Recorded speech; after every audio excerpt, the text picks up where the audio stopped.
تو ان کی اہلیہ محترمہ ان کے سرہانے بیٹھی، بتقاضۂ بشریت ان کی آنکھوں میں آنسو آ گئے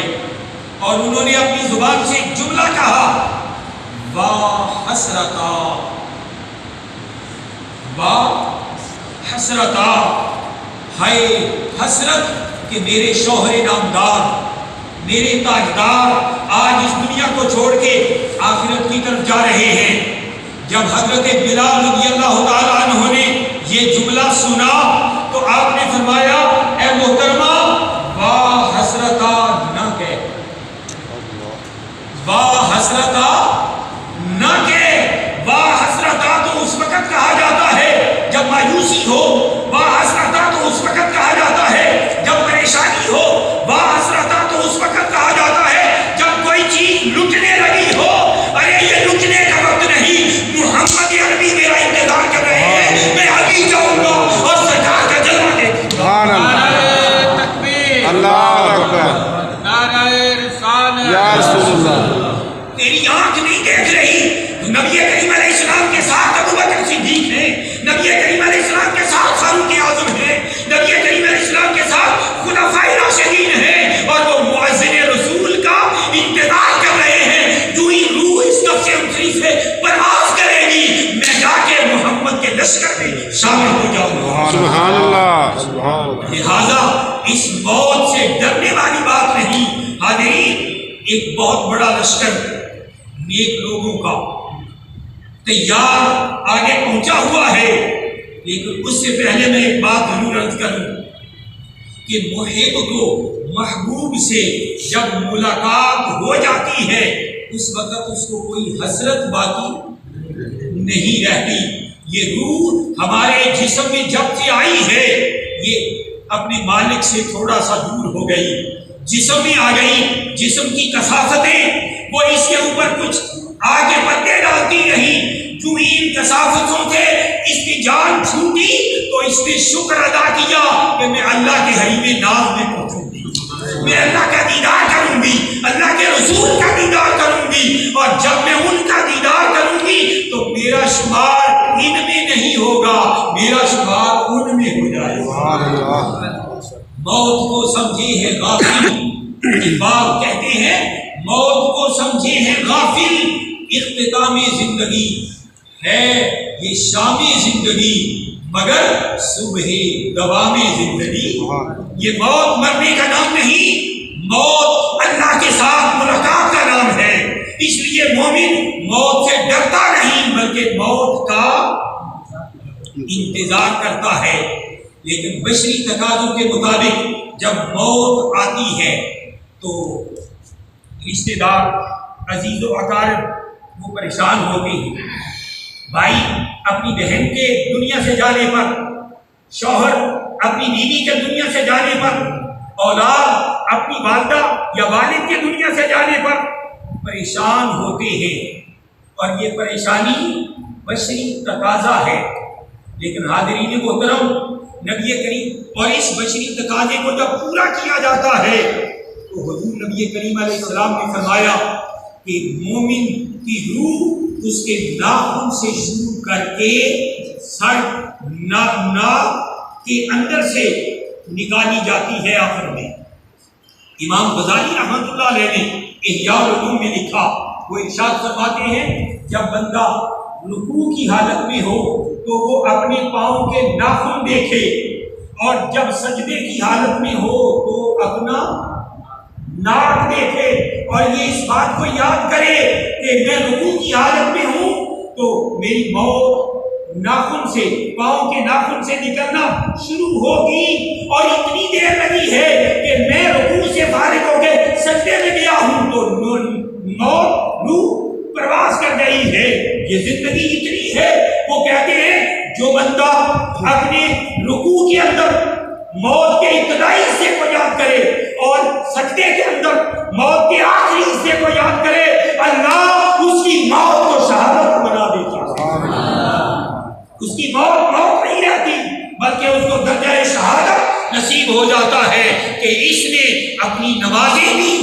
اللہ کی یاد میں اور موت کے انتظار میں بسر کی ہے۔ جب بشری تقاضے پورے ہوتے ہیں تو اس وقت انسان پریشان ہوتا ہے، رشتے دار پریشان ہوتے ہیں، تکلیف آتی ہے۔ حاضرین، حضور نبی کریم علیہ السلام کے پاس جب حضرت اسرائیل علیہ السلام آئے، حضرت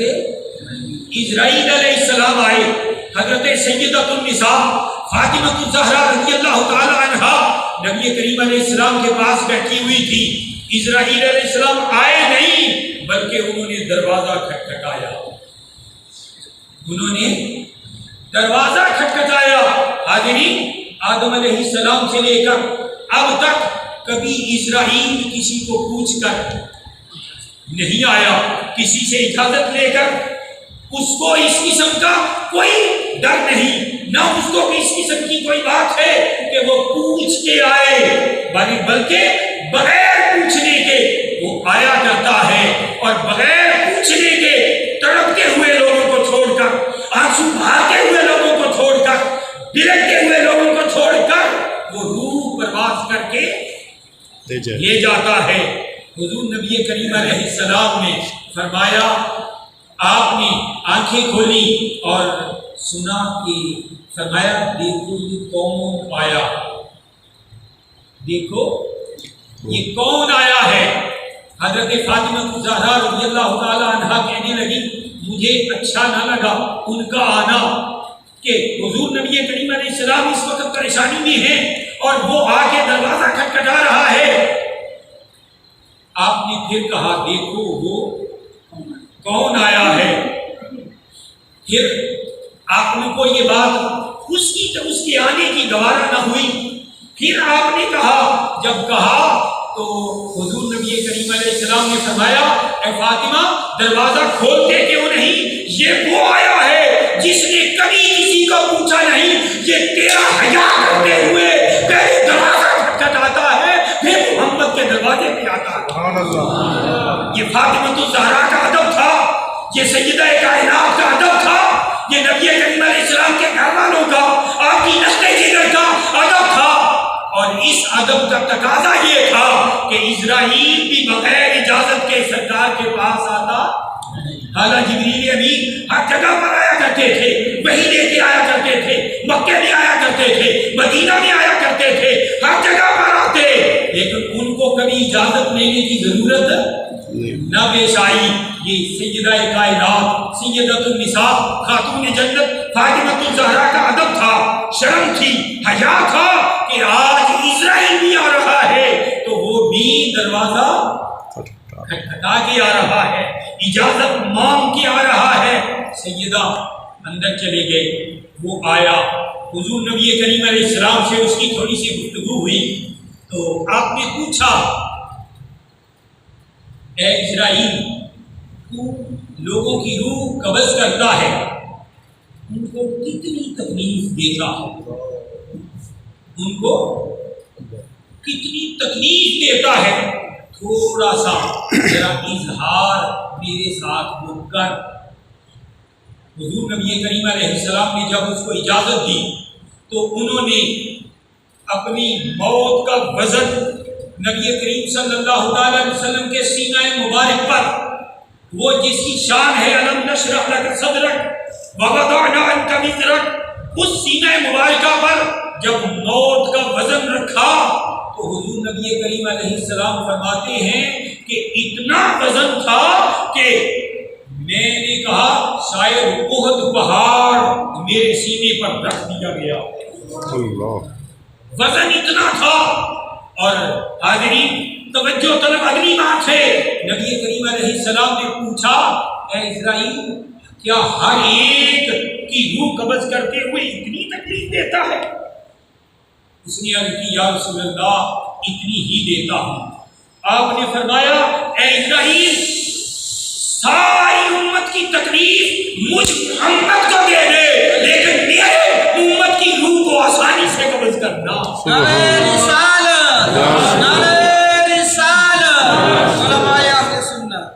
گویا حضور نبی کریم علیہ السلام کی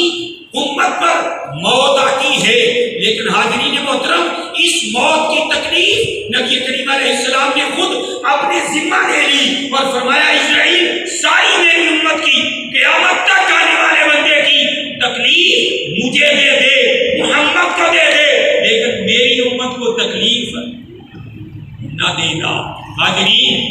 حضور نبی کریم علیہ السلام کی امت کے لوگ اہل علم، اہل عشق، اہل محبت جب ان کی روح قبض ہوتی ہے تو ان کو اتنی بھی تکلیف نہیں ہوتی جتنی ایک بال جسم سے کھینچا جائے تو بال کے کھینچنے کی تکلیف ہوتی ہے، بلکہ فرمایا اسرائیل نے کہ نیک لوگوں کی، متقین کی، پرہیزگار کی، اولیاء کی، صلحاء کی اور صوفیاء کی روح جب میں نکالتا ہوں تو جس طریقے سے دودھ یا مکھن اس کے اندر بال ہو تو وہ آرام سے کھینچ دیا جاتا ہے اور اس مکھن کے اطراف کو بھی خبر نہیں ہوتی، اس طریقے سے آرام سے میں روح نکال کے ان کی لے جاتا ہوں۔ حاضرین محترم، یہ مومن کی روح کا حال یہ ہے، لیکن کافر کی روح، غیر مسلم کی روح اور گناہگار کی روح، سخت گناہگار کی روح، اس کی روح ایسے نکلتی ہے جیسے ایک چھاپا، کانٹا دار جھاڑی، اور اس کو آپ کے پاس کپاس کا کھیت ہوتا ہے اور کپاس کے کھیت سے اگر ایک چھاپا نکالا جائے تو جو اس کا حشر ہوگا، اس کپاس کے کھیت کا جو حشر ہوگا وہ اس جسم کا ہو جاتا ہے۔ حاضرین، اتنی تکلیف دے مرحلے سے وہ روح نکلتی ہے اور حضور نبی کریم علیہ السلام کی امت کی روح بڑے پیار سے، بڑے آرام سے اور بڑی تسلی سے اسرائیل علیہ السلام نکال کر ایک طرف ہو جاتے ہیں۔ حاضرین، مرحلہ موت سے گزرنے کے بعد اس کو غسل دیا جاتا ہے، انسان کے جسم کو غسل دیا جاتا ہے۔ یہ اس جسم کی آمد ہے، یہ اس جسم کا اعزاز ہے کہ اب اللہ کی بارگاہ میں جانا ہے، اور جب کوئی بڑا مہمان آنا ہو تو ہم اس کے آنے کا استقبال کرتے ہیں، تیاری کرتے ہیں، سڑکیں واش ہو جاتی ہیں، پھولوں کی پتیاں دی جاتی ہیں، اس پر نچھاور کرنے کا اہتمام کیا جاتا ہے، اس لیے کہ معزز مہمان آنے والا ہے۔ حاضرین محترم، یہ جسم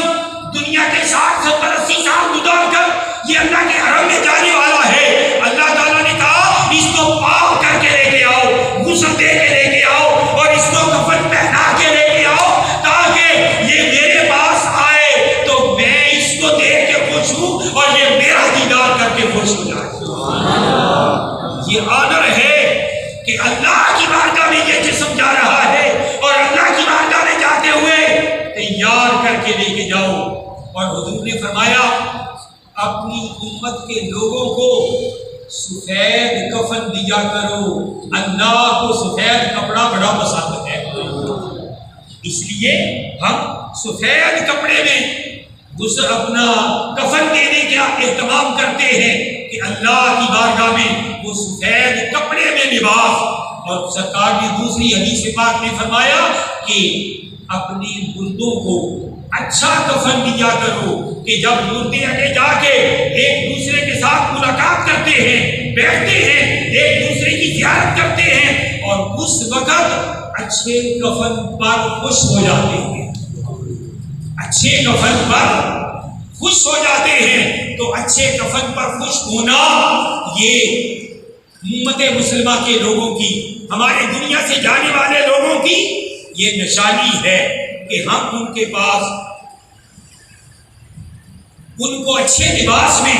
غسل دے کے، بڑے صاف ستھرا لباس پہنا کے، خوشبو لگا کر، تاکہ مہمان کے ساتھ ان کا ریلیشن بہترین ہو جائے